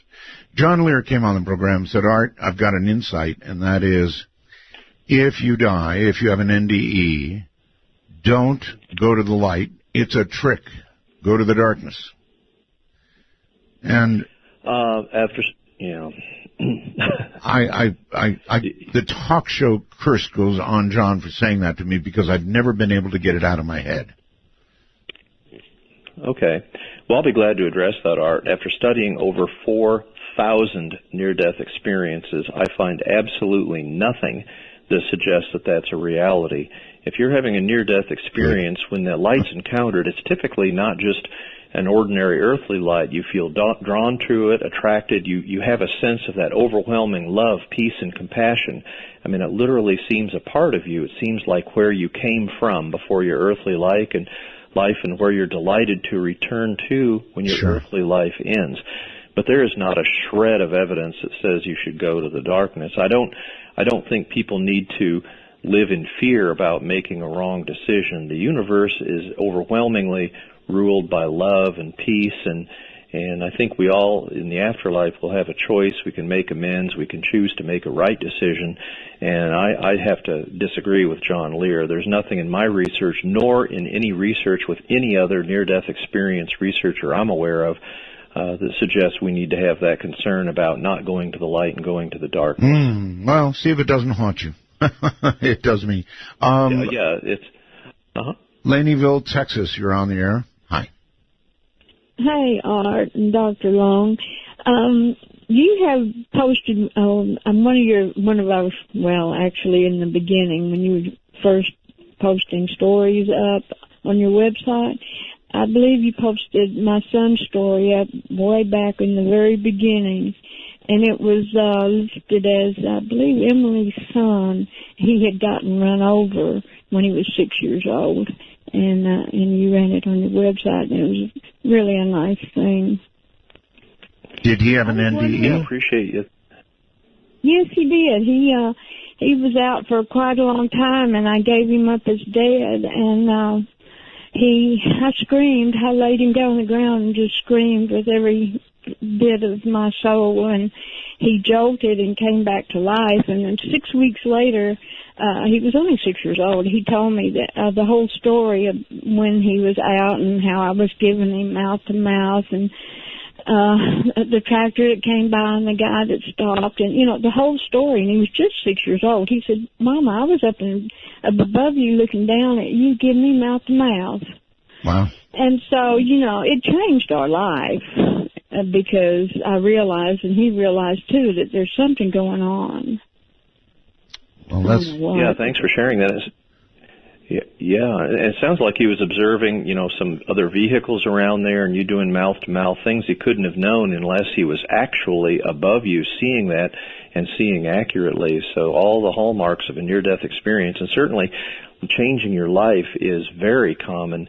I mean, once you know that consciousness can be apart from your body, you know that we're much, much more than just our physical earthly manifestations, you really causes one to think and to learn and to grow, and I'm not surprised it changed both of your lives. Thanks for sharing that. Okay, I don't have a lot of time, but Denver, Colorado, hi. Hey, Art, it's Matt, your undefeated atheist. I'm actually enjoying the show. I like that you've been bringing on new people I actually haven't heard, so it's refreshing. Even if they have like a view I don't necessarily have, I still find it kind of interesting to hear something else. That would be most of them, Matt. Oh yeah, probably. But hey, I'm a reasonable guy. I might jump over, to a couple of their theories.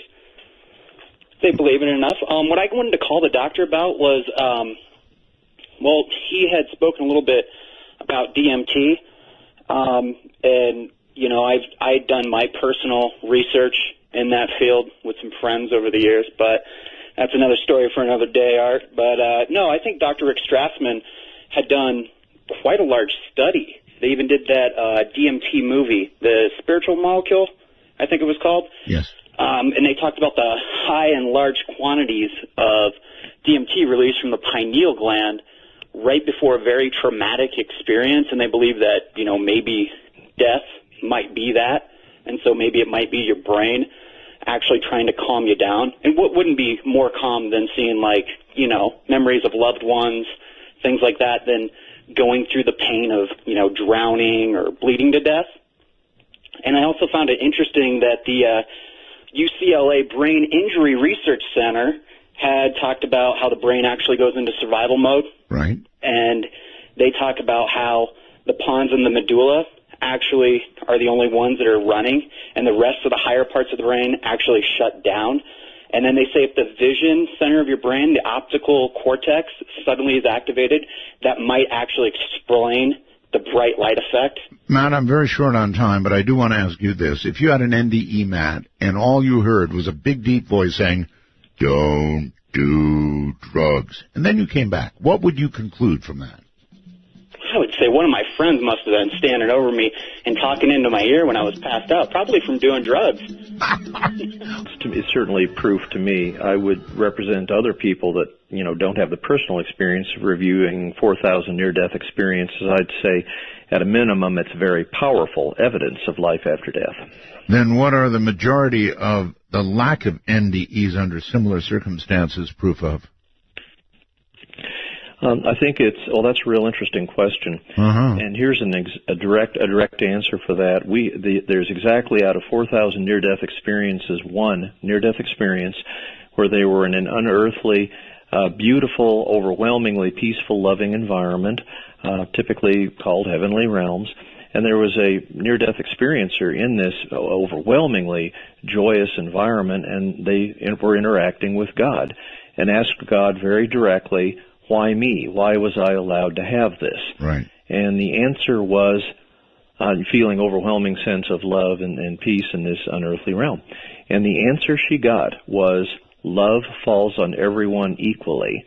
This is what you needed to live your life. And so that's, and talking with other near-death experiences recently, it was at our annual...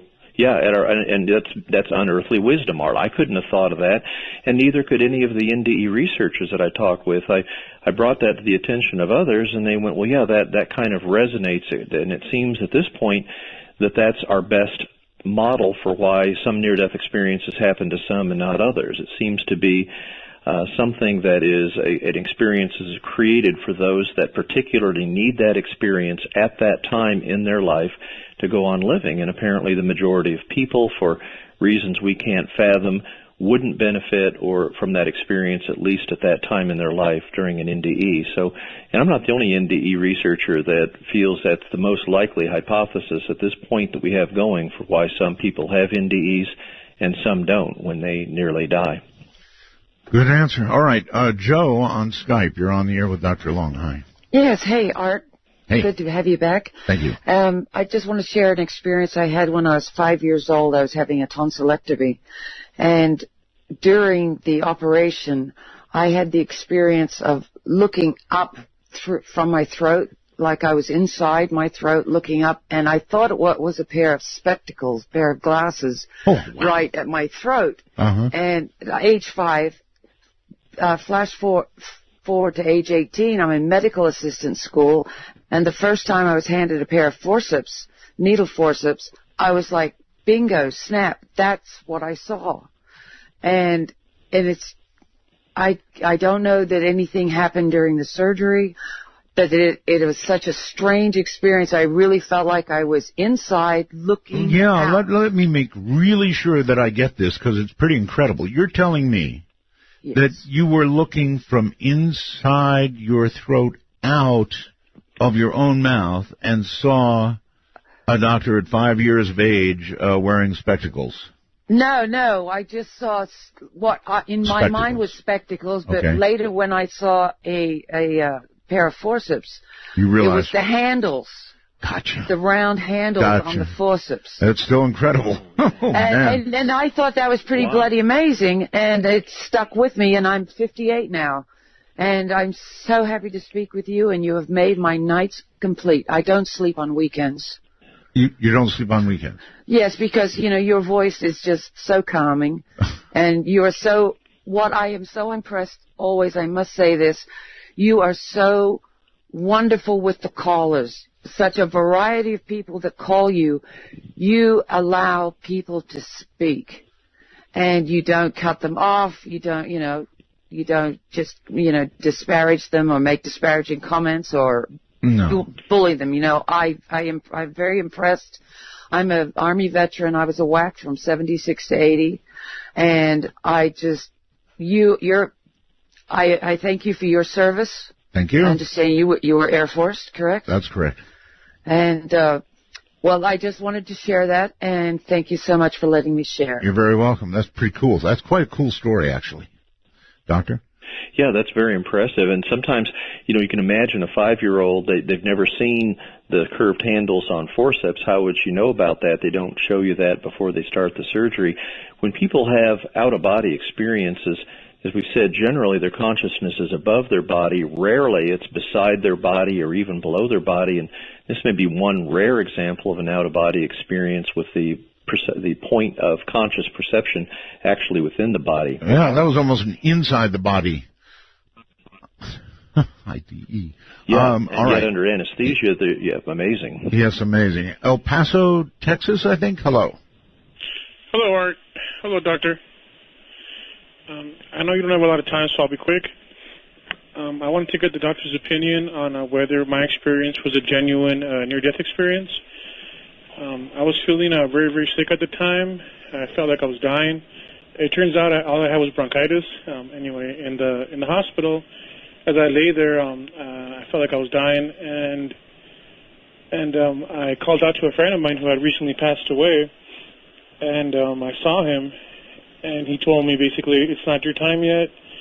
If you do want to come with me, let's go. If you don't, I'll stay with you and be your guardian angel throughout your life. And I wanted the doctor's opinion is see if that was a genuine experience or not. Boy.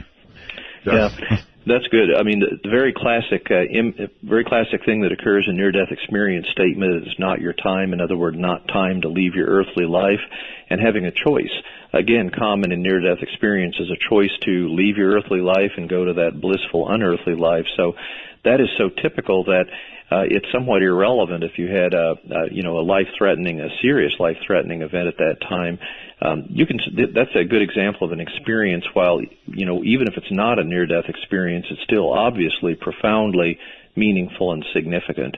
So that would be what we call an NDE-like experience, and it's certainly in the same spectrum of near-death experiences, and certainly has a same degree of reality, significance, and meaning. So I certainly would mark that up as for real. Boy, I'm still stuck on a lady who was looking through her own mouth. Man, oh man, from her throat. Wow. That's Anthony. Hello, you're on the air with Dr. Long. Hi, good evening, Art and Dr. Long. Thanks for taking my call. I'll make this quick because I know you don't have a lot of time. I'm curious, out of all of the NDE cases that you've experienced, have you ever had any that have reported contact with any kind of interdimensional or alien beings? And like I said, I'll take my answer off the air. Okay, should be a good one too. Really good question. Yeah. Yeah, interdimensional, I mean, these seem to be spiritual beings, are very common. These are unearthly, not physical, often seem to be made of energy, and often in a realm where time doesn't exist. So interdimensional beings, very common in near-death experiences. Now, Anthony's great question is about alien beings. In other words, beings that seem to be more of a physical type beings that are not of this earth. Sure. And interestingly, we have a few near-death experiences, and I find this fascinating. I'm sure your listeners will too. A few near-death experiences describe going into space, and sometimes they'll see it's not at all uncommon for them to describe other suns, seemingly viewing other galaxies, and on relatively uncommon occasions, but we do have reports of this, they actually go and visit other worlds, and there can be other life forms and other beings. In fact, I'm recalling one near-death experience where they specifically asked the beings with them if they could see another planet that had life and beings that were less well-developed, less advanced than they have on Earth, and they were shown sort of humanoid-type beings that were less culturally developed than here on Earth, sort of like caveman-ish, sort of, but not quite. That's analogous. And then he wanted to see an alien existence that was more advanced, and boom, there he was seeing something that was technologically far more advanced than we have on Earth. So very interesting observations from these occasional near-death experiences that seem to strongly suggest that we're not alone in the universe and that there are indeed other planets throughout the universe that have life either more or less developed than what we know on Earth. All right. Allentown, Pennsylvania, I think. Hi, Dr. Long. I just want to say thank you very much for all your research and your website, and thank Jody, too. Yeah, you're welcome. It's our second full-time job. My question is, if there's no judgment, why isn't Kevorkian seen as sort of a hero, and why not our quietus take with a Bear Botkin? Yeah, and again, that's what led me to think a lot too. If there's no judgment, that seems contrary to my personal sense of justice and what I think a lot of other people do. Why can't there be that cosmic justice for people that are evil that live on this earth? I mean, what's that all about? And yet my job is not to put a spin on near-death experiences, right. It's to report them rigorously and accurately as I observe them. And there's absolutely no question about that there's a striking lack of judgment. Now, there are other spiritual beings, even God may be displeased with what they see during the afterlife, but in terms of a global judgment, in terms of judging the near-death experiencer globally in totality of their being, that is vanishingly rare to close to non-existent. So there seems to be that part of the, and of course, let's not forget also that everybody that has these near-death experiences where they encounter no judgment, 100% of them return to their earthly life to tell their tale. So I'm not totally sure that we can extrapolate that to people that permanently, irreversibly die. Is that going to be the time they face that final true end of their life of judgment? I don't know.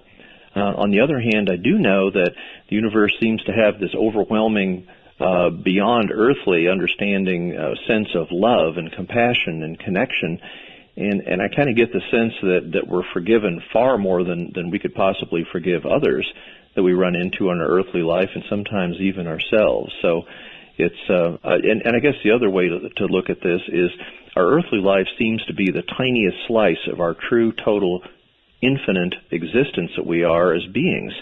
And so for us to suffer some permanent involuntary ill fate because of that tiniest slice of our errors that we've made in our earthly life, of that tiniest slice of our eternal being, maybe that's something that an overwhelmingly and compassionate, loving God isn't having happen. But again, that's speculation. Yes, the way I look at it too, it's such a small piece of existence. Why not see it through? It's just the other side of it. Kind of comes down to what you believe. Like whether you believe that the NDEs are everything, or there's maybe that slice of what happens after permanent death. Well, there sure is a lot of evidence. Right. Yes. Well, appreciate it, Doctor. We are short on time. Very quickly, Jeff, Skype, you're on the air. Yeah, hey, it's a codename Jeff Scepter out of Dallas, and just a real quick one, pretty weird. close family member of ours. When he was on the operating table, he started saying that he was in flames and it was hot and whatnot. He survived. Okay, you're kind of breaking up on us, but a hellish NDE is what you're describing, right? Right. And he survived. And then later, it happened again, and he didn't survive, but the same kind of ordeal on the deathbed. Well, I wonder if he went to the destination he first saw, or somehow managed to turn his life around in time. It's hard to say, but it was pretty scary. I actually heard the second time myself. Yeah, that's scary, all right. I'm with you. Mm-hmm. Yeah, that is. Deathbed visions can be similar to near-death experiences, but aren't exactly the same thing. It's hard to sort that out during deathbed visions because they can have hallucinatory experiences. They often are on high doses of pain medication. Sure. And so it's hard to really know if those are true spiritual experiences or if those are what you would expect to see with a dying brain. And by the way, we talk about near-death experiences and their relationship to the brain. That's more often what you'd expect in a dying brain, hallucinatory, unreal, frightening experiences, and yet those are very rare in true near-death experiences. Monterey, California, not much time. Hi. Hi, it's Bob. I had a near-death experience in that I fell down a mountain, and I was picking up momentum as I was sliding, and I had prayed heavily before I started down the mountain because I really didn't think I was going to make it. And all of a sudden, everything stopped. It was stop motion. And I've got to ask a question. Were you skiing, or what do you mean starting down a mountain? This was in your neighborhood, so it was at Big Sur, and I was in the gorge area, and I had climbed up the mountain by mistake and stupidity, and got caught in a slide, and I got to the point where I wasn't going to be able to stop without going over the edge. Gotcha. But basically time stopped in that I was in stop motion, and a voice said, "Bob, what are you doing here? It's not your time." But no, that's not what he said. He said, "We weren't expecting you." And from that point, there was a brief conversation. I was told that I could view my life, I could have the life experience, but that I was only 16. They said not much had happened in my life, and I say they, but it was one voice that I recall. I didn't see anybody, but just this conversation that took place while motion basically in time had stopped. And out of it, I said, they said, "You can stay or you can come with us." And I said, "What must I do to stay?" And they said, "You must have a leap of faith." And that's what they said to a guy falling off the mountain. But there was one opportunity to save my life, and I saw a tree limb sticking out of the rubble just before I'd go over the cliff, and I had to leap and then grab the tree limb. So that's your leap of faith and leap of being saved, I guess, too. I'm sorry, we're going to have to cut it off there because we've got to go. The show is ending. Doctor, it has been a real pleasure and honor to have you on the program, and we'll have to do it again, obviously. Yeah, this is a fantastic show. I mean, this has been an epic discussion of near-death experiences. Art, you're the master interviewer. Enormously fascinating show here. So, gosh, I would be delighted to do this at any future.